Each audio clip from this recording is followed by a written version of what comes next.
Thinking about someone I just heard about recently who just became a Christian, who God just gave him a new heart. And he realized right from the beginning that he had to leave the old and in order to seek the new. And that's so important, especially for new Christians to understand that they can't stay in the old place with the old people that they had before, the old friends, but that'll just pull them right back into that. And so very important to leave the old when you have to start the new. So I thought that was a really good one for today.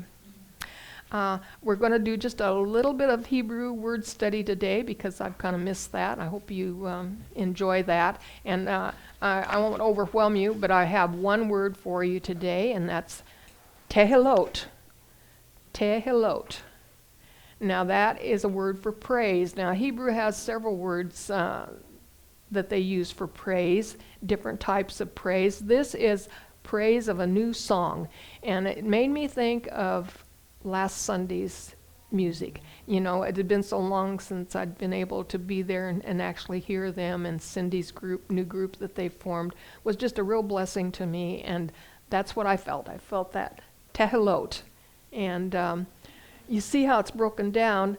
It comes, all Hebrew words start with root words, three-letter root words, and then that three-letter root word can make up other words that are kind of similar that have something to do with it. And so Hallel is part of that three-letter root word, and it means praise also. And they use that when they talk about the Hallel.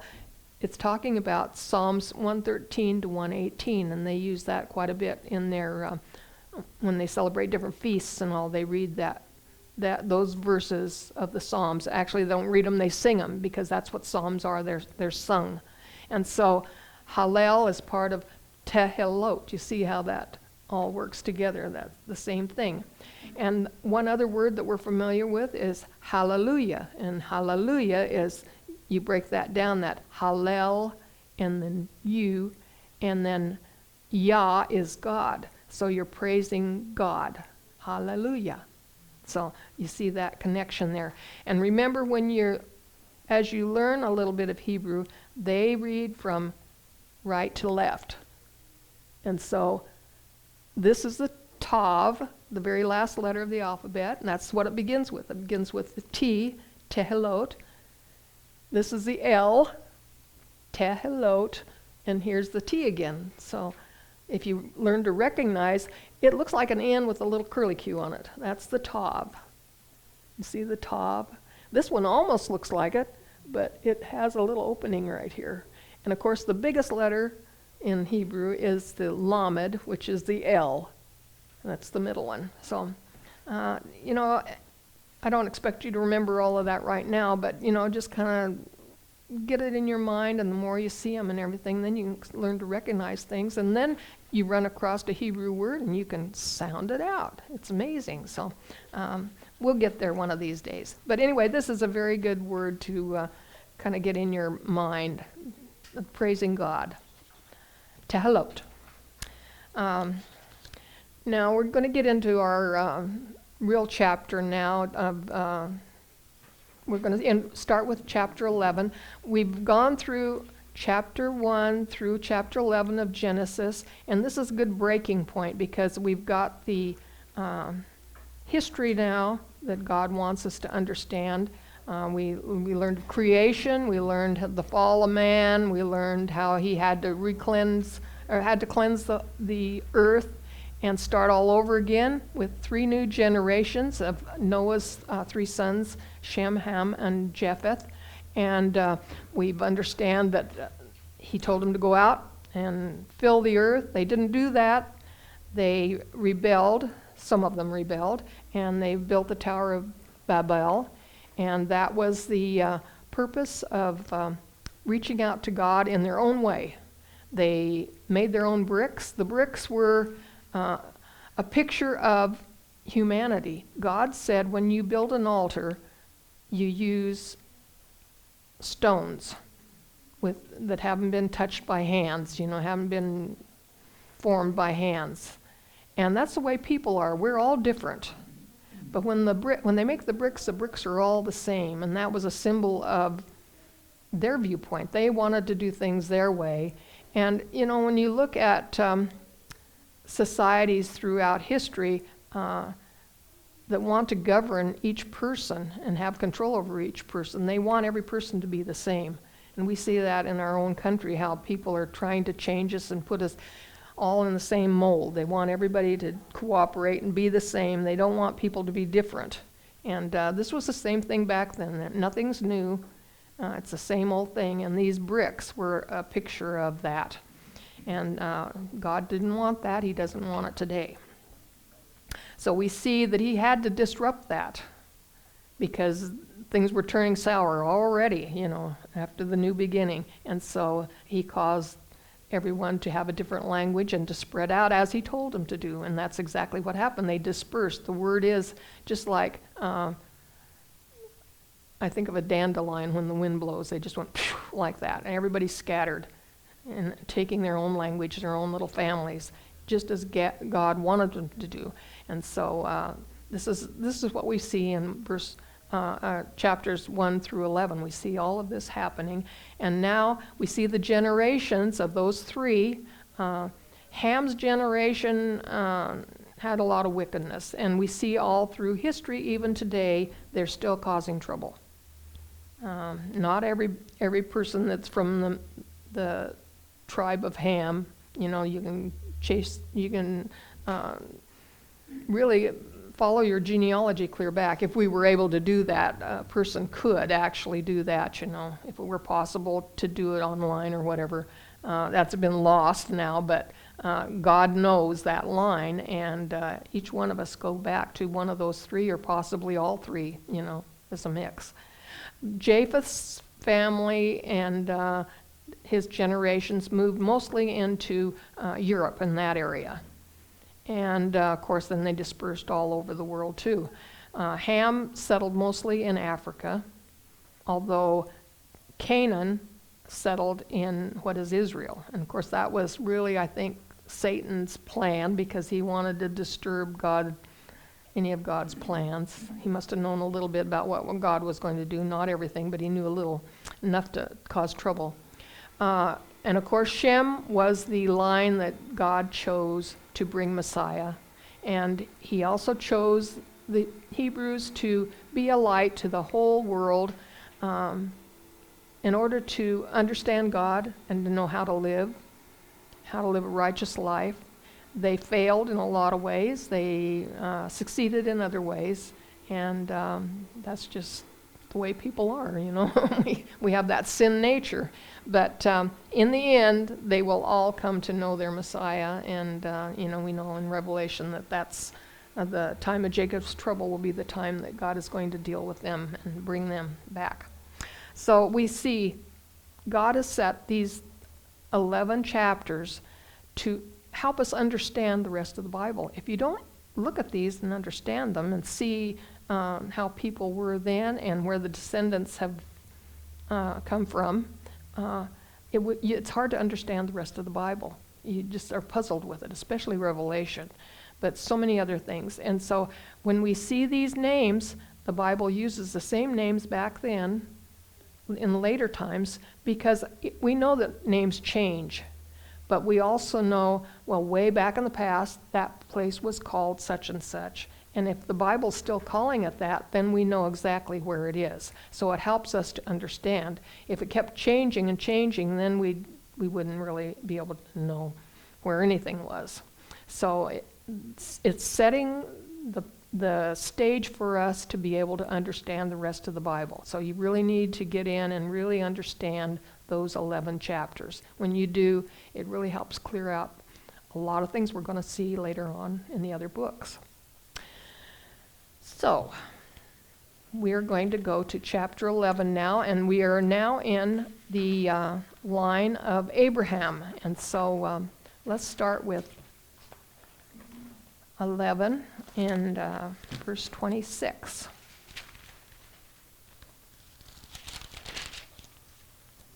And I'm going to read the rest of chapter 11 as soon as I find it.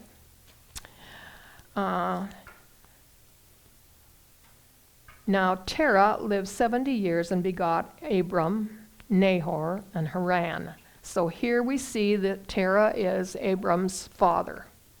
And so here we find in 27, this is the genealogy of Terah. Terah begot Abram, Nahor, and Haran. Haran begot Lot. So here we are introduced to Lot. We'll hear more about him later on. Haran died before his father, Terah, in his native land, in Ur of the Chaldeans. Then Abram and Nahor took wives. The name of Abram's wife was Sarai, and the name of Nahor's wife, Milcah, the daughter of Haran. So we see that Nahor married his niece. The father of Milcah and the father of Iscah.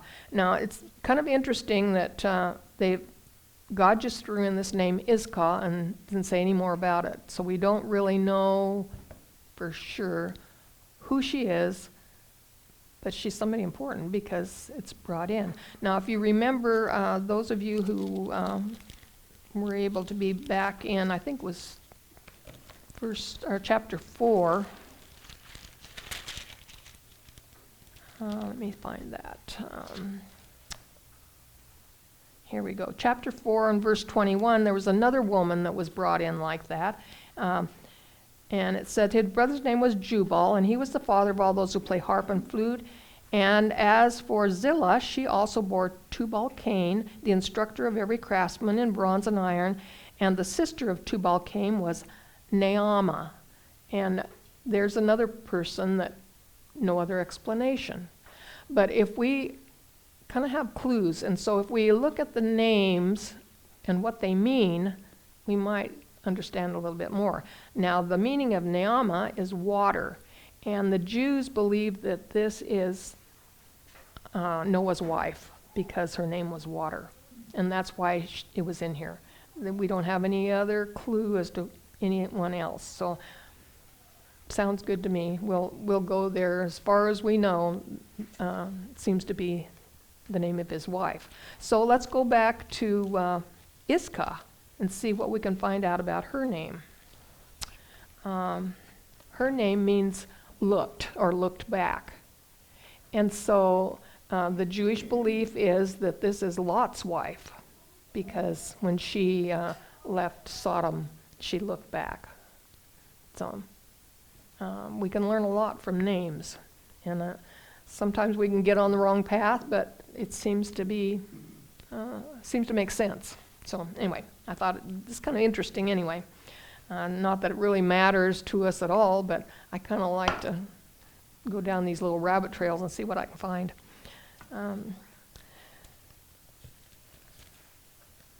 It says, but Sarai was barren and she had no child. And Terah took his son Abram and his grandson Lot, the son of Haran, and his daughter-in-law Sarai, his son Abraham's wife, and they went out with them from Ur the Chaldeans to go to the land of Canaan. And they came to Haran and dwelt there. So the days of Terah were 205 years, and Terah died in Haran. So it doesn't tell us an awful lot about Abraham's younger years, but there are history books, extra biblical, that have a lot of information in them, and so I kind of went digging and I found some really interesting things from the Jewish perspective. So I'm going to throw those out for what they're worth. Like I say, they aren't in the Bible, but the Bible kind of hints at the same possibilities. So I'll just let you know what I found out and see what you think. This is according to the Midrash, which is a book written by Hebrew scholars. And they say that the word came word of mouth through history, and then they wrote it down. And also the book of Jasher. They found the book of Jasher in the Dead Sea Scrolls. There's more than one book of Jasher. The original book of Jasher is the only one that I would give any credence to. The other ones I think were written later and not really, pertinent to that. But as far as I can see and as far as I can understand, the book of Jasher does not say anything against Scripture. It just follows along with Scripture. So I don't see anything detrimental about reading what he wrote. And it does concur with what the Midrash said. So I just want to put that out. It says that he was born in 1948 after the flood. And I thought that was really interesting because you know how patterns are? When did Israel become a nation? 1948. So take it for what it is. I just thought that was really interesting too. He was one of 3 sons of Terah. He was born in a city called Cuthra, Mesopotamia, which is in that land of Ur. And Terah was the chief officer of the first king, and the first king was Nimrod. So he was living at the time of Nimrod when he was in control. And Nimrod plays quite a part in this whole story.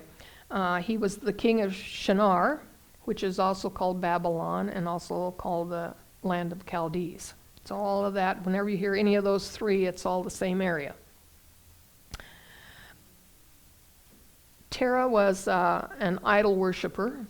He was quite high within the status or the framework of Nimrod's control. And he was also an idol maker. He had a workshop and he made and sold idols. And that was his business on the side. And he did very well. And at Abram's birth, the stargazers that were under Nimrod's control. Now remember, Daniel lived in that time. Later on, it was called Babylon. It was the same area. And remember that he had the Magi that watched the stars and all. Well, these stargazers were kind of the seedlings of what was to come later on for Daniel. They were the beginnings of the astrology type thing, you know. A little mix of astronomy and a mix of astrology. Now, God used the stars and the moon and everything in the sky. He told us that in chapter 1, you know, that he was going to use those to teach his word and everything, you know. And so they were up in there. And the constellations and the zodiac actually was taken from God's plan of the stars, and perverted, as Satan perverts everything. You know, it was, when you look at it from the Israeli point of view, you see the virgin is the Virgin Mary, and Leo is, of course, the king, the lion, you know, and it all makes sense when you look at it from the Hebrew point of view. But when you look at it from astrology, it's all been perverted. So they kind of did the same thing, and I think this is probably the beginning of astrology right here. They were perverting it right here. Satan doesn't miss anything. He never has anything new, but he always can take what's good and twist it. So they came to him, and they said, this baby that was just born of Terah, you better get rid of him because he's going to do some damage to you later on. And so Nimrod told Terah to bring his son so that he could kill him. And Terah played a trick on him, and he found a slave girl that just had a baby, and he took that baby instead, and Nimrod killed him right there. And so Terah sent his wife and his son and a nurse, and they lived in a cave for 10 years. And all this time his mother was teaching him about Noah and Shem and everything that she knew all about God. And when he was 10 years old, he decided he needed to go see him because Noah was still alive and Shem alive too. And so he made the trek there, and he lived there, according to the Jews, he lived there until he was about 50, really close to 50 years of age. And he learned everything that he could from Noah and Shem about everything from the beginning. And while he was living there, when he reached that age, he heard that they were building the tower. And so he just had this need to go and tell them the truth about God, and that the idols were just worthless. And so that's exactly what he did. And he got home to Terah's house, and Terah wanted him to just follow along with his idol making and just be, son following the father's work, as that was a typical thing to do. But instead, he had a little plan, and it was rather an intricate plan, but it ended up where there were 12 idols that were being worshipped right there, and he knocked the heads off of all of them but one, the biggest one, the chief idol. And he put the hatchet in that idol's hands, so it looked like he did it.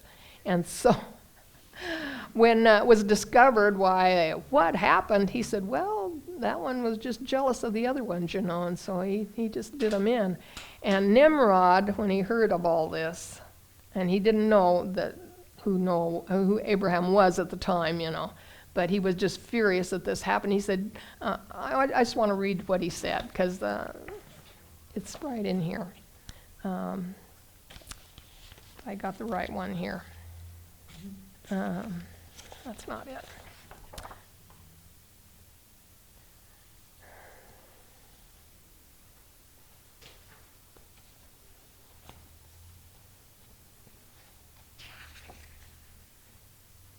Okay, and when he had done breaking the idols, he placed the hatchet in the head of the great God which was there before him. And Terah, seeing all that Abraham had done, hastened to go from his house, and he went to the king, and he came before Nimrod and stood before him, and he bowed down to the king. And the king said, what do you want? And he said, I beseech thee, my lord, to hear me. Now 50 years back a child was born to me, and thus he has done to my gods, and judge him according to the law, that we may be delivered from his evil. So here he turns his son over to Nimrod.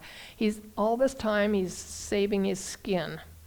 And the king sent 3 men of his servants, and he went and brought Abram before Nimrod. And the king said to Abram, what is this work you've done to my gods? And Abram answered and said, not so, my lord, for I brought savory meat before him, and when I came nigh to him with the meat they might eat, they all at once stretched forth their hands to eat before the great one who put forth his hand out to eat.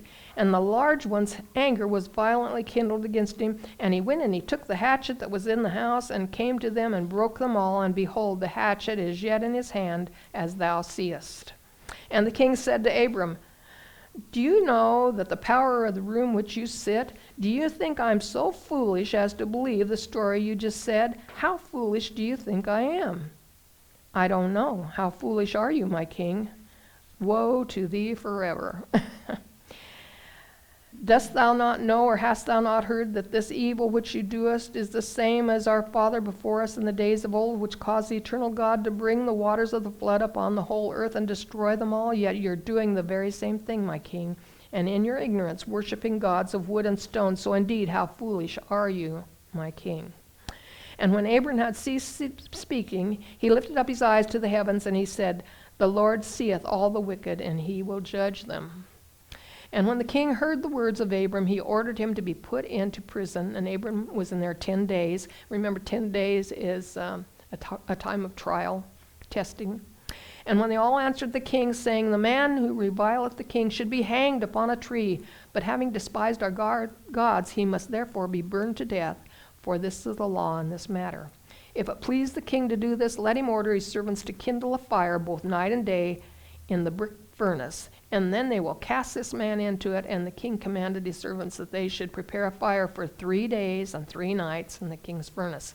And so here we see, just like the 3 of Daniel's friends that were in the furnace, this is the same area. This is the beginning of the same type of punishment. Even back then they were doing then. And the king ordered them to take Abram from the prison and bring him out to be burned.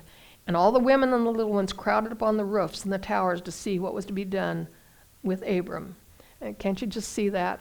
I remember my grandfather years ago. He was, when he was a little boy, and this was pre-1900, he said he was 9 years old, and his dad took him to see a hanging. And he never forgot that. And it made me think of this, because it's almost like entertainment for people. But to see the punishment, and of course it's a teaching lesson for everybody else. Don't mess with the king. And so So there they are, but what a terrible thing having everybody there watching all that.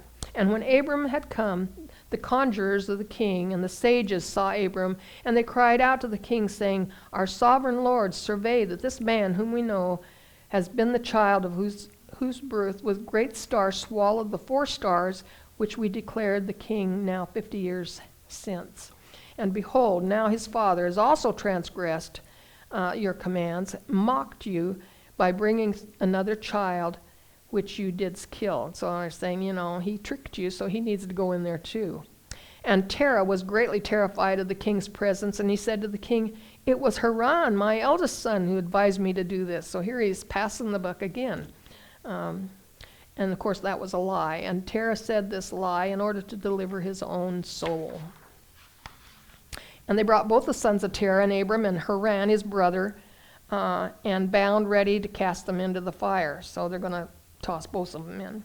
And they threw Haran in first, and he burned to ashes in moments when he was cast in, for his heart was not perfect with the Lord.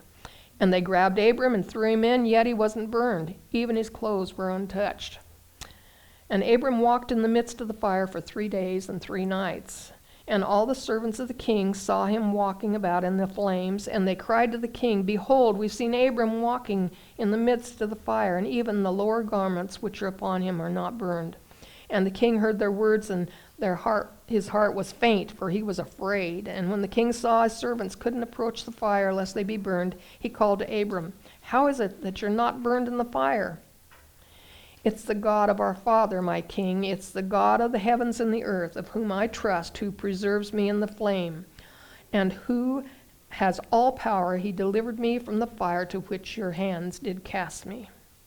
And so they saw that he was delivered out of there, and so he had him come out, and he gave him all kinds of goodies and riches, and that was the beginning of his wealth from him. And so we see that pattern. Now, we see here that Haran died in the fire, and the Septuagint, which was the Bible that was used at the time of Jesus, said that, let me see if I can find it here, it worded it a little bit different. It said, because, let me see.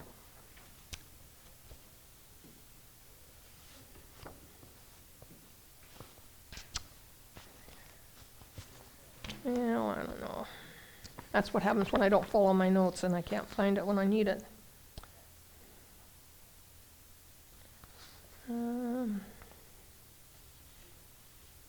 It says that in the Septuagint, it says, Haran died in the presence of Terah, his father. So it's just a little hint that there's some truth to this, because he was so upset over his son, because of him, because of his lie, his son died, and this encouraged him to want to leave. So it says in Josephus, that's also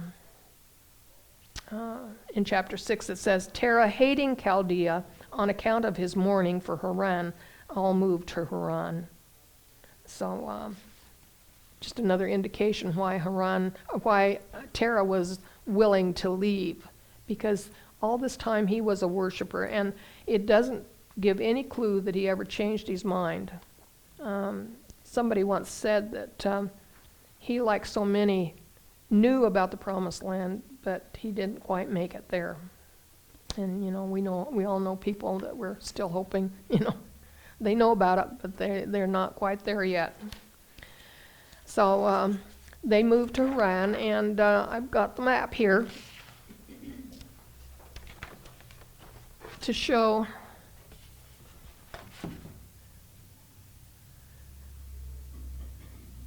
now. Usually they put down in here.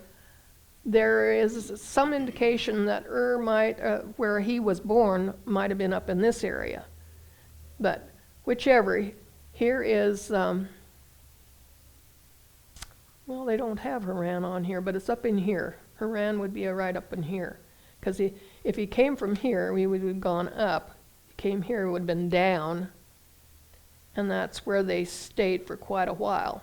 Now here's Jerusalem way down here. This is a lot of walking to go through. But they got this far, and Nahor, the other son, was living here. Now we don't know when he moved there or not. And I've got a video that shows the houses that they still live in, and from thousands of years ago, they still live in the same type of homes.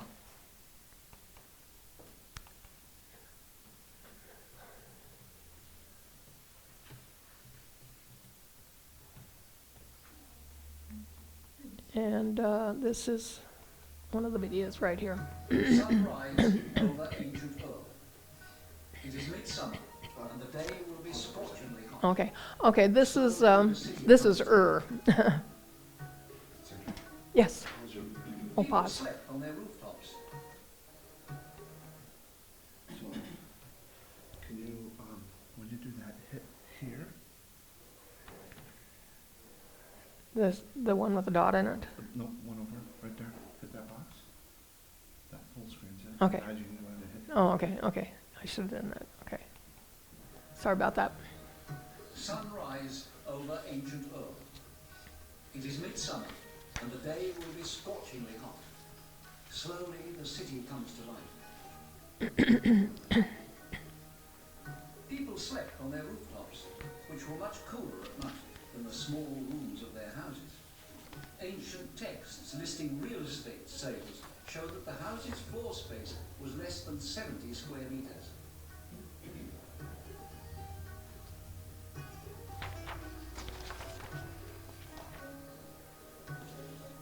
In the early morning, people come onto the streets.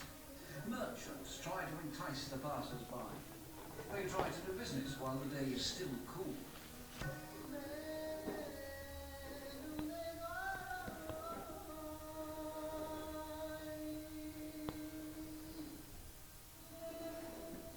That pen is wordless.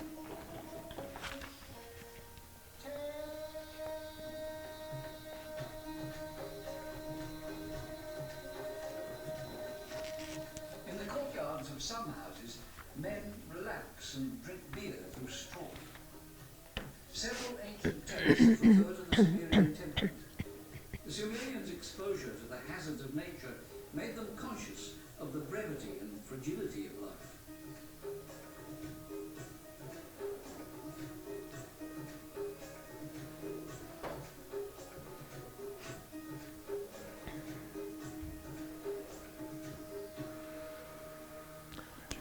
Oh, that's right.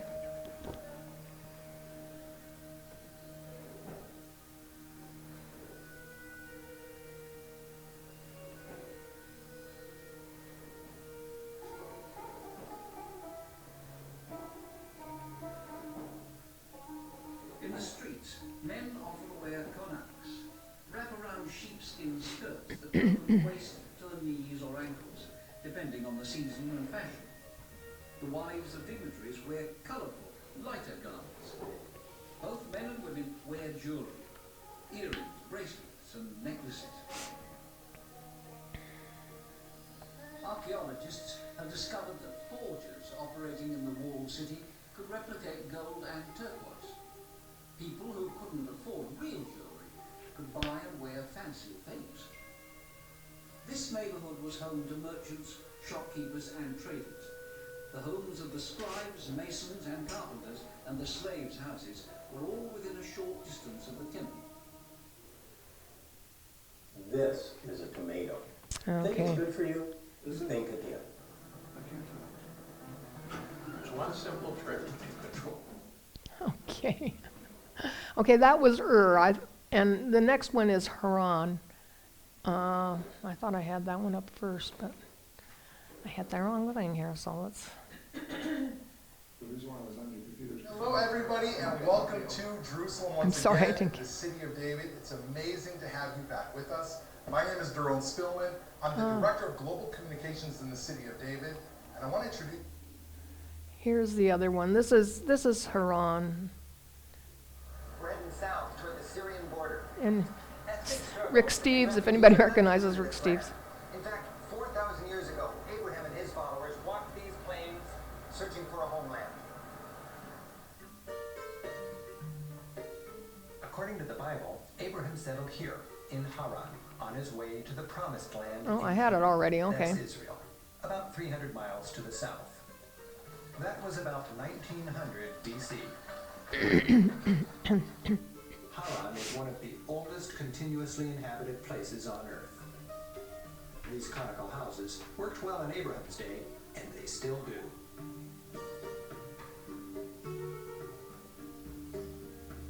The conical shape keeps the inside cool and the baby happy, even though it's well over 100 degrees outside.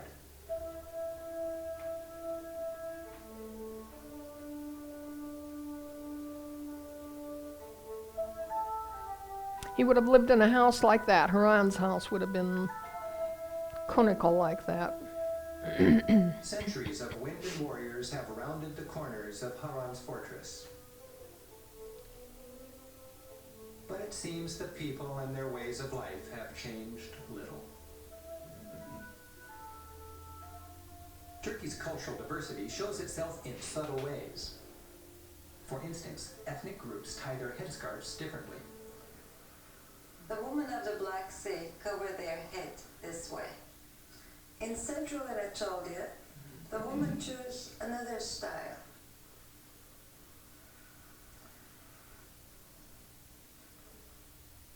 And my friend Naila, an Arab Turk, covers her hair this way. Haran's women wear scarves both for modesty and for protection from the dry heat and blowing sand. This arid region has been short of water since Abraham's time. But today, irrigation canals are bringing smiles and new life to the area. Okay, so a little bit of a look there at the houses.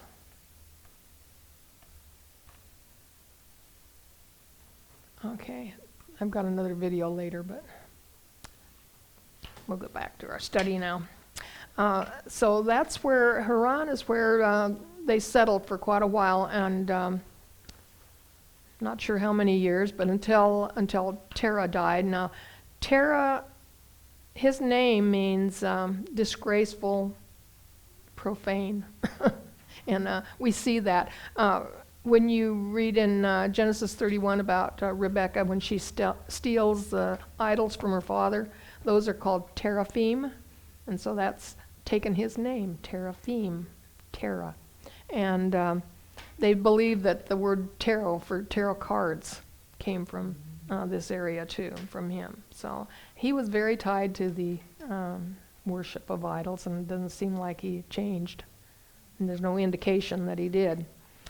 And so when he died, God reminded Abraham it was time to move on to the land where he promised that he would have for his descendants. Now, while he was in Haran, Nahor lived there, his brother, and his brother had 8 sons. And I got to get a kick of the first 2 are Uz and Buz. I wonder if they were twins. And remember that Job lived in the land of Uz, and so evidently this is an area that was settled by him, and so Job was probably living about the same time as Abraham. And most people believe that he was down in Petra, lived in that area. What they called the land of Uz. If you see Israel right here, Jerusalem is here, and then this is the Dead Sea. Everywhere from up in here, clear down here, was considered Uz. So Petra is way down at the bottom of the Dead Sea, so he could have lived anywhere in there. Alrighty, he had 6 other kids besides Uz and Buz, and there was one that was Chesed, and that means mercy. I thought that was kind of an interesting name. And then there's one called Bethuel, and Bethuel we will run across later because he had a daughter and a son, Laban and Rachel. And so when Eliezer was sent back to Haran, that's where it was. That's where he picked up Rachel for Isaac's wife. So kind of getting everybody all together here and all the relationships and everything that we have there. So let's go ahead and we're going to actually start chapter 12. And I'm going to read 1 through 5. Now the Lord had said to Abram, "Get out of your country, from your family, from your father's house, to a land I'll show you, and I'll make you a great nation. I'll bless you. And I will make your name great, and you shall be a blessing, and I will bless those who bless you, and I will curse him who curses you, and in you all the families of the earth shall be blessed." So this is the first time we see this promise, and it's still good today, and it's still in effect, and those who curse Israel will be cursed. Those who cause trouble with Israel will get trouble back. If not now, in the end, God will take care of them. And in fact, in Revelation, it says all the nations will be judged, and this is what they're going to be judged on. They're going to be judged on how they treat Israel. Right there. So nothing new. It's the very same thing, clear to the end. He's given them a lot of rope. They're just going to hang themselves if they continue to do that. But the nice thing is, I will bless those who bless you. And so that's what we want to do. We want to bless Israel, and we want to encourage them, and because they are our brothers. We have been adopted into their family. They are the original. We are just going to be a son of Abraham too, a daughter of Abraham through this adoption. That's right. That's right. Get my notes out here yet. I ran across a quote from a gal called Sarah Lieberman. She teaches Hebrew, and I just thought it was really good because it's very pertinent for everybody. She said, all people have a choice as to which blessings or curses will be at work in their lives. And, it's just something to think about, We do have a choice in how we react to people and how we react to the Jews. And I still hear people that say that, well, they've shot their case, we've been replaced. We've replaced them, And God's not concerned about them anymore, and that couldn't be further from the truth. And so we need to remember that and to pronounce that to people and let them know that that's not true. So let's read 6 through 7. Well, I guess I didn't read all of the other, did I? So Abram departed as the Lord had spoken to him, and he took Lot with him. And Abram was 75 years old when he departed from Haran. And Abram took Sarai his wife, and Lot his brother's son, and all their possessions that they'd gathered, and the people whom they'd acquired in Haran, and they departed to go into the land of Canaan. Now, one of the things that Nimrod did, he gave him a lot of servants, and this is where he picked up Eliezer, way back in Ur. And of course, we know that he became a trusted servant and a trusted friend to Abram. In fact, if Abram had had no children, he would have inherited all of Abram's goods and things. In fact, the Bible says that. So off they go finally after his father's death, and they're on their way to Canaan. And of course, that is a long, long journey. I tried to find how many miles it was, and I came up with so many different versions, I just gave up on it. So, but imagine walking and kids going along, and of course he didn't have any family at that time, but others had, Lot had children. So there were, and it said that he had 300 people that followed him from Ur. When he left Ur, there were believers that went along with him. So he had quite an entourage at that time, and then he picked up more in Haran. Sounds like he was a good witness for God because he was bringing people into the group. they came to the land of Canaan finally, and Abram passed through the land to the place of Shechem, but they kind of run that together. And as far as the terebinth tree of Moreh, and now that in the Septuagint it says the oak, and that was a marker, the oak tree. Now this was the hotbed of the Canaanite idolatry, and that was their center for all of this. And so here he comes down, and right from the start, he's right in the middle of all of that. And of course, God does not want anyone to bring that in, when you're around that. It's just like we were reading in the Book of Mysteries, you don't want to be around people that are going to pull you away from God. And of course, that's exactly what happened when they didn't. He told them when Joshua went in, to kill all of the Canaanites because they were so wicked, so very, very wicked. You can't even imagine the things that they were doing. And he did almost all of it, but he didn't get everybody. And so that to this day, there are those that are still in the areas causing trouble for the Israelites. So here he is. Here's Abram in the middle of all of that. And so he built his first altar when he got there. And this is the first time that there's ever been an altar mentioned in the Bible in the Promised Land, or what is to be the Promised Land.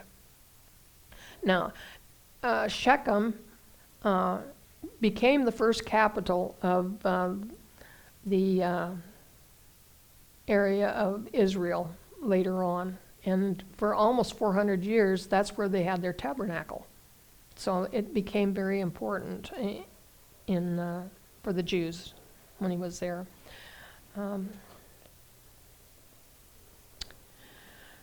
On 7 it says, the Lord appeared to Abram and said, to your descendants I will give this land. And he built an altar to the Lord who'd appeared to him. And he moved from there to the mountain east of Bethel, and that means the house of God. And he pitched the tent, and by pitching the tent, that's kind of denoting that he's laying claim to it, even though it's not his yet, but God said it was going to be his, so it's kind of a picture of that. And so he stayed a little while there after he pitched his tent, and built another altar and worshiped God there. And then in 9 it says he journeyed on, going still forward toward the south. So he continued on down, and this time he's going down to the Negev, and the Negev is a wilderness area that's down in here. Shechem was up in here. So he's further on down. And now there was a famine in the land, and Abram went down to Egypt to dwell there, for the famine was severe in the land. And it came to pass, when he was close to entering Egypt, he said to Sarai his wife, indeed, I know that you're a woman of beautiful countenance. Therefore it will happen, when the Egyptians see you, they'll say, this is his wife, and they'll kill me, but they'll let you live. So please say you're my sister, that it may be well with me for your sake, that I may live because of you. So here he's talking her into lying. Now the first mistake that he seems to have made is to go down to Egypt. God didn't say go down to Egypt. If you trust God, God's going to take care of you, unless he tells you to do something different, But he, on his own, decided, it's pretty bad here. I hear it's pretty good in Egypt. They've got the Nile, and they've got the Delta there, and lots of food. And we'll just stay there for a while until the famine eases up.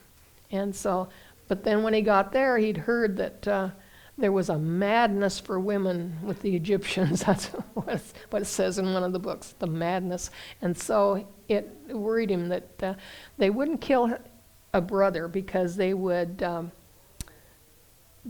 have him be the middleman, for her. And he would get rich then, see. They would pay him a dowry or whatever, and then for this woman. And so he kind of knew all of that, and so he's kind of thinking about himself a little bit. He's kind of selfish there, isn't he? He's not really thinking about what would happen to her. So he's talked her into this, and so that's what happens. And so it was, when Abram came to Egypt, the Egyptians saw the woman, that she was very beautiful, and the princes of the Pharaoh also saw her and commended her to Pharaoh.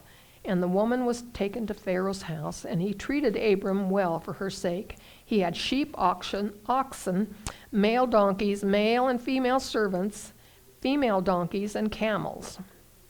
And they think this is where Hagar came into the picture, when that would have been her handmaiden when she was in the harem of the Pharaoh. So here he's doing pretty well, but he doesn't have his wife anymore, and she's in the harem. And but that's not God's plan, because Sarah is in the plan to have a child with Abraham. But God plagued Pharaoh and his house with great plagues because of Sarai, Abram's wife. And so they weren't able to have any children in the whole household. There was something terrible going on. We aren't sure what, but God plagued them with something really bad. And he was able to recognize the reasoning. Somehow he got the truth out, maybe from her. We don't know exactly how he found out, but he did. And so he confronted Abram about this. And he said, what have you done to me? And why didn't you tell me she was your wife? And why did you say she's my sister? I might have taken her as my wife. Therefore, here's your wife. Take her and go your way. And so he's getting the boot now, but he gets to take everything with him along with Sarai. And it must have been a little bit humiliating for Abram to go through this, but still he's got quite a stash to take with him.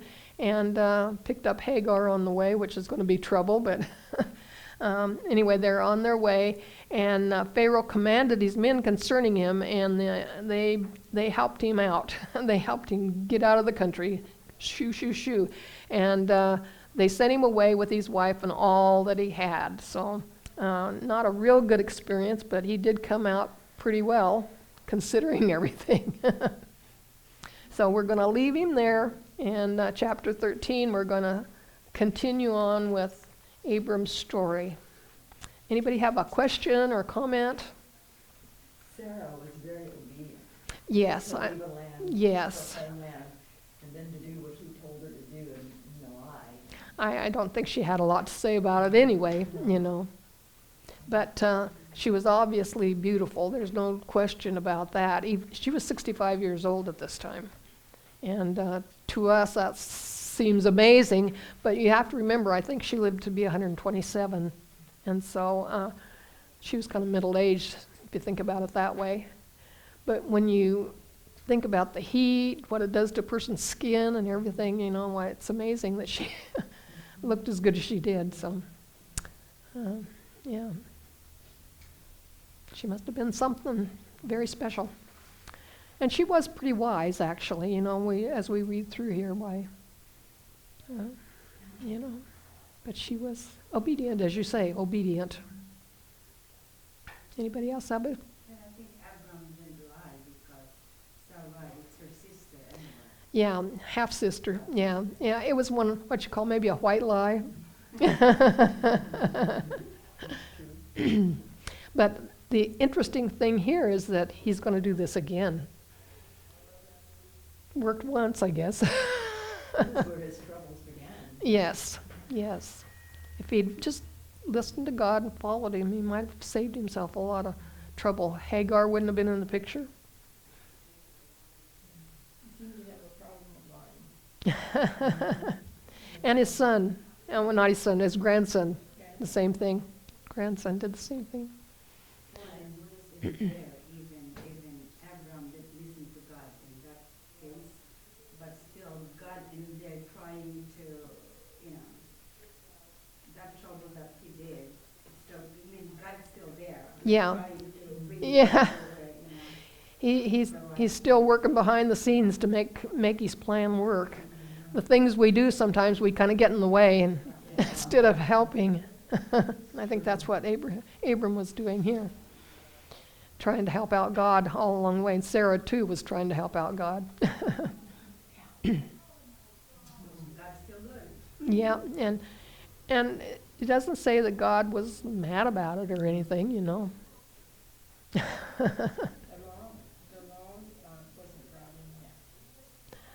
No, not per se, but I think they were much more aware of all of that than we think. But it hadn't been established Yeah. that where he had told him, that you'll die for this, or do this, or, and the guilt of that law gets her under the grace.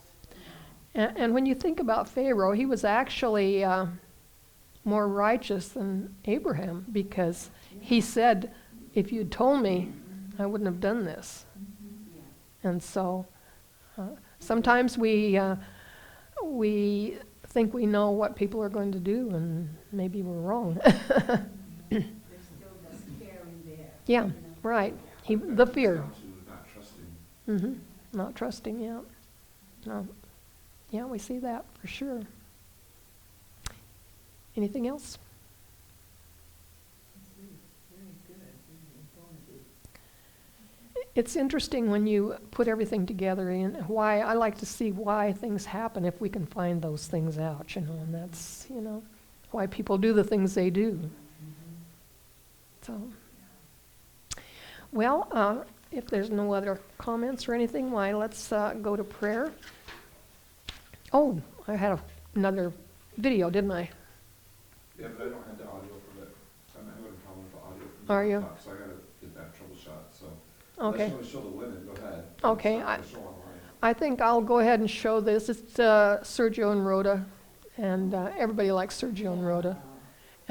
This one doesn't have any words to it. He's just, they've gone up to northern Israel, and that would have been where they entered Canaan.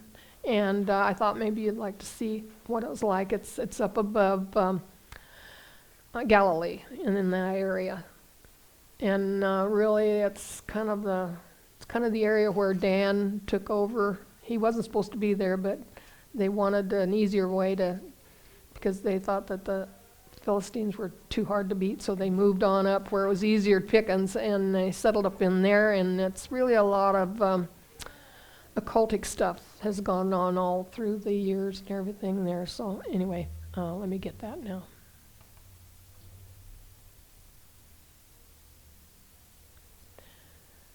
But it's a beautiful area, especially this spring. They've had a lot of rain, and it's just, even the deserts are blooming today.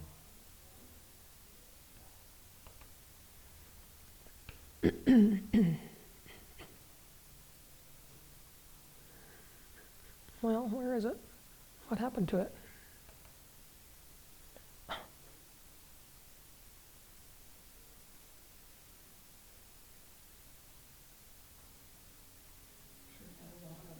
Yes, I know. My favorites. It's not enough, Sandra. Is that going to come on? There we go. Not enough. I need to clean it off is what I need to do. Let's see. What is this? There we go. Okay. Interesting landscape.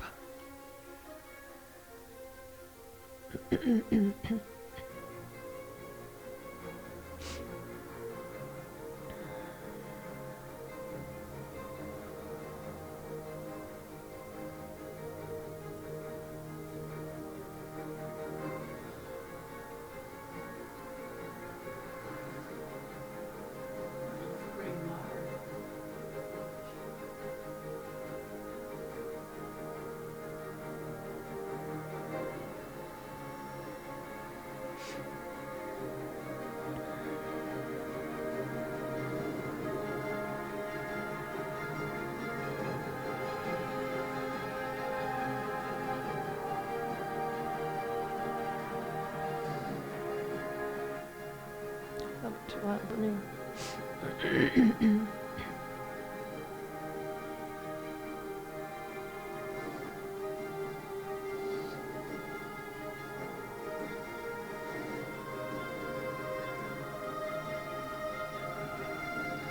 Must have been interesting for Abram when he reached this point to look down and see all the green and the beautiful, because he'd come from such a dry, barren-looking place, you know, and to know that his descendants were going to have that for a home must have been really wonderful.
It still seems loud to me.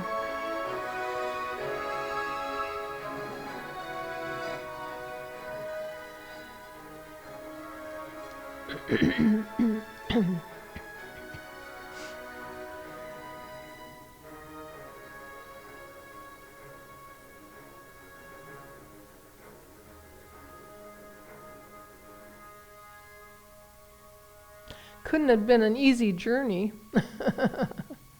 Even so, you know. They had no roads or bridges. Well, they probably had a road because there was an internet of selling and buying and selling and, you know, the trade routes and type of thing, you know, so they probably followed along with that, camels or whatever, you know, bringing that. So there was some type of a road, but no, no, but it wouldn't have been easy anyway. And they weren't a really big group, you know, there were a few hundred of them.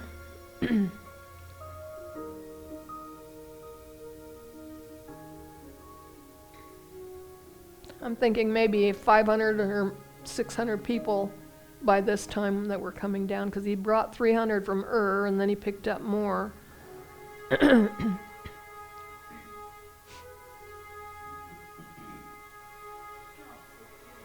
You know, those are called the lilies in the Bible. When Jesus talks about the lilies of the field, they're actually poppies. Oh. That's what he would have been talking about. The lilies of the field.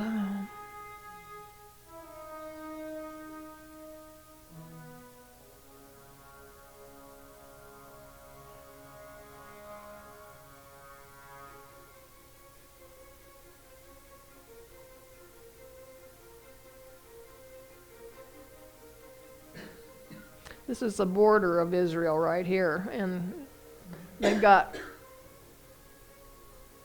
soldiers all around up there, and some of it you can't go at all. They did one little video where he and a friend went up there and spent the night, and they had permission from the army, and they were fighting the Syrians at the time, and then all of a sudden it stopped, and they heard this sound, and they called that the chicken. And that was like a fire drill, you know, and they call that chicken because it wasn't a real one. And then all of a sudden it stopped at noon. All the fighting stopped, and they said, yeah, it's time for a lunch break. And on both sides they stop. Time for a nap. So, just a different way of doing things.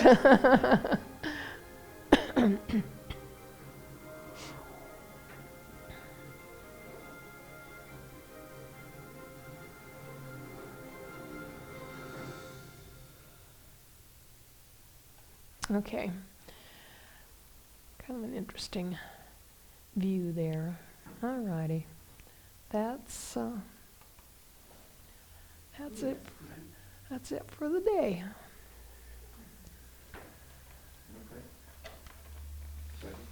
Pardon? Oh, okay. We usually like to pray together. And anybody has any prayers, shall we do that, or do you want a separate, just to end this? Oh, all righty.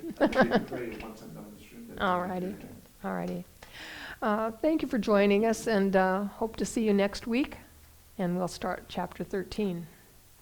Thank you.